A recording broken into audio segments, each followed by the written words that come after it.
ከቤት ተባረረ። ካሌብን ውጣልኝ ከቤቴ፣ ከዚህ በኋላ እዚህ ቤት ውስጥ አይንህን ላይ አልፈልግም፣ ውጣልኝ ብለው አባረሩት። አባዬ እንግዲህ በጣም ተናደው፣ እንዴት እኔ ከቤት ውስጥ ጠፍቼ እግርን አጣምረ ቤት ውስጥ ትጠብቀኛለህ? እንዴት ጠላቴ አንተ ነህ መሰለኝ። አሁን ላይ ሳስበው እኔ እኮ ዛሬ ጠላቴ ያልኩት ሰው ነው መጥቶ ያዳነኝ። ምን ትሰራለህ እግርን አጣጥፈ ቤት ውስጥ ብለው አባዬ እንግዲህ ሌላ ሰው ሆነው ተቀይረው መጥተዋል። ከዚህ በኋላ ግን እንዴት አንተ እኮ አንድ ልጄ ነህ ለኔ፣ በእኔ ላይ እንዴት እንደዚህ ጭካኔ ከየት ነው ያመጣኸው? አረ በጣም ተጨንቅ ያለው መሄጃ ጥቼ እንጂ። እናም ደግሞም ትሁት ናት። እባክህን ዝም ብለህ ቁጭ በል፣ ምንም እንዳታደርግ።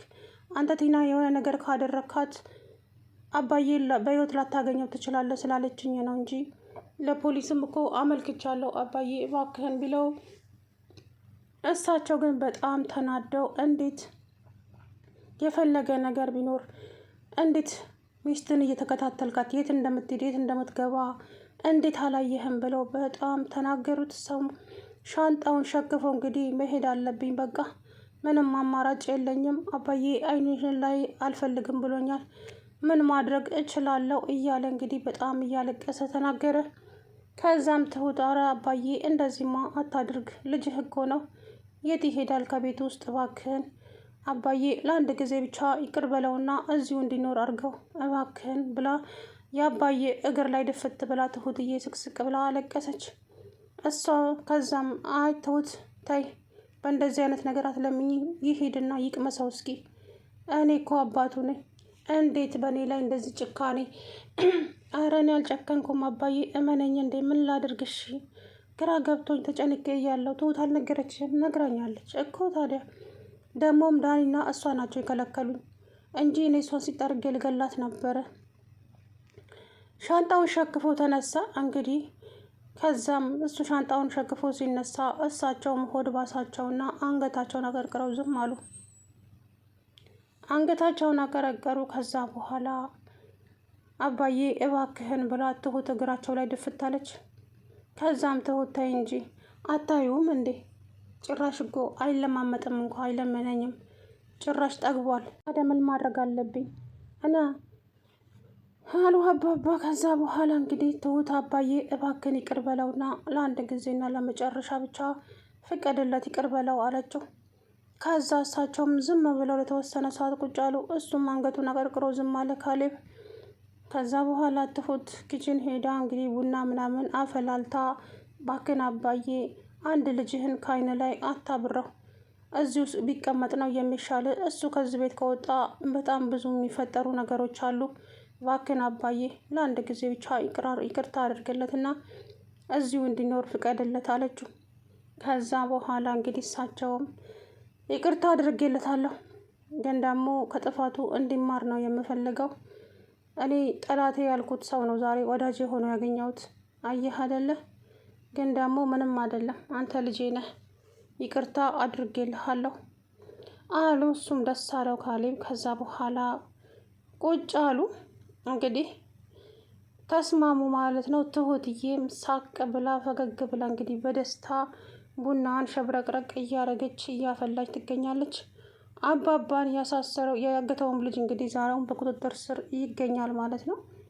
እንግዲህ አባባን አስሮ ሲያሰቃያቸው ነበረ። መቼ ትሞታለህ?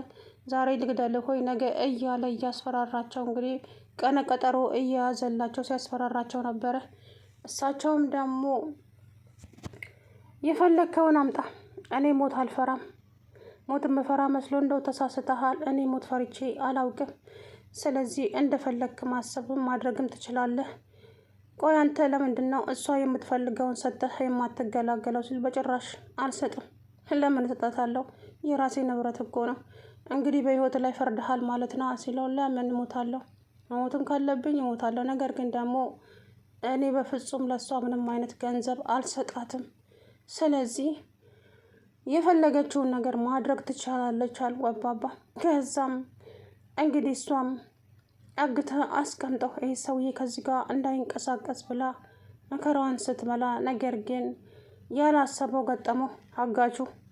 ከዛ በኋላ እንግዲህ ያላሰበው ዱብዳ ገጠመው ማለት ነው። ሳያስብ ቅንጭላቱን ብላ ደፋቸው ትሁትዬ።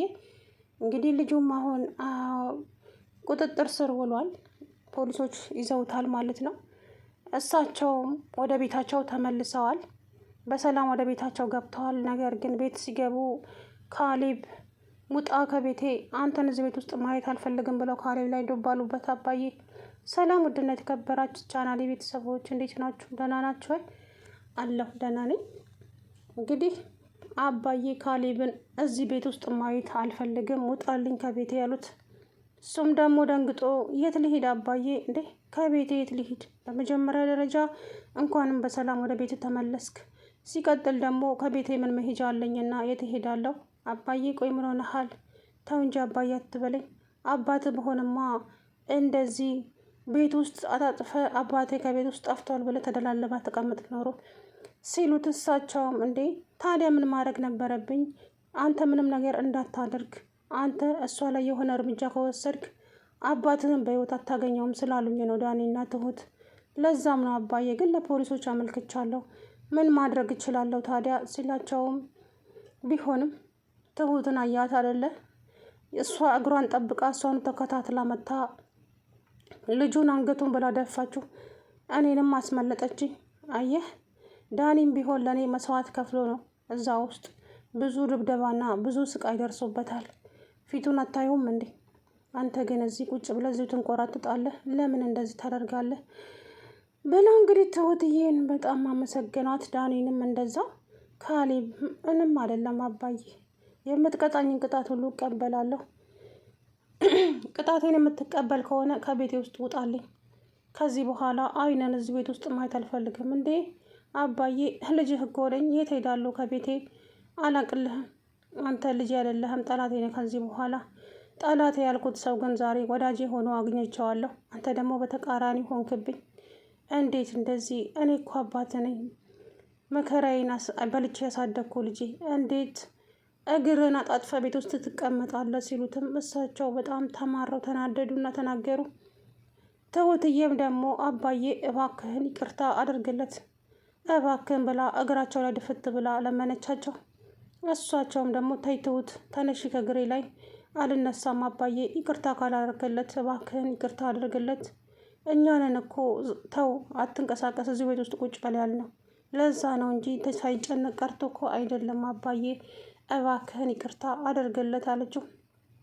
ከዛም አባባም አንገታቸውን አቀርቅረው ዝም አሉ። ትሁትዬም እባክህን አባዬ ብላ እንደውም ቡና ላፍላለህና ቡና አፍልቼ ትታረቃላችሁ ብላ ሄዳ ቡና አፍልታ እንግዲህ አቀራረበች።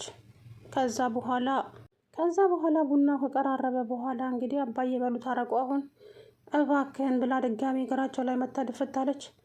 ይቅርታ አድርጌለታለሁ አባዬ፣ አልወጣም ከዚህ ቤት ውስጥ። እንዴት ታወጣለህ? እኔ ለጊዜው ተናድጄ እንጂ አንተ ላይ የሚጨክን ልብ እንደሌለኝ ታውቃለህ ልጄ። ያላንተ ማን አለኝ?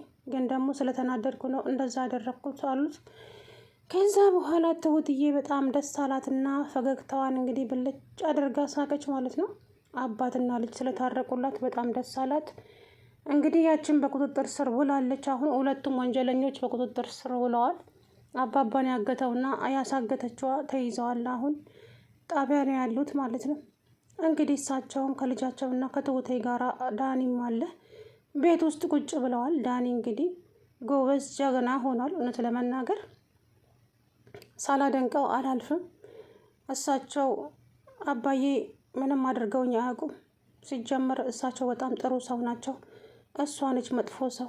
ሁሌ የምታወራው ስለ ጭካኔ ስታወራ፣ ስለ ግድያ፣ ሁሌ እንደዚህ አይነት ነገር ነው የምታወራው። ስለዚህ ከዚህ በኋላ አባዬ ራስን ጠብቃለሁ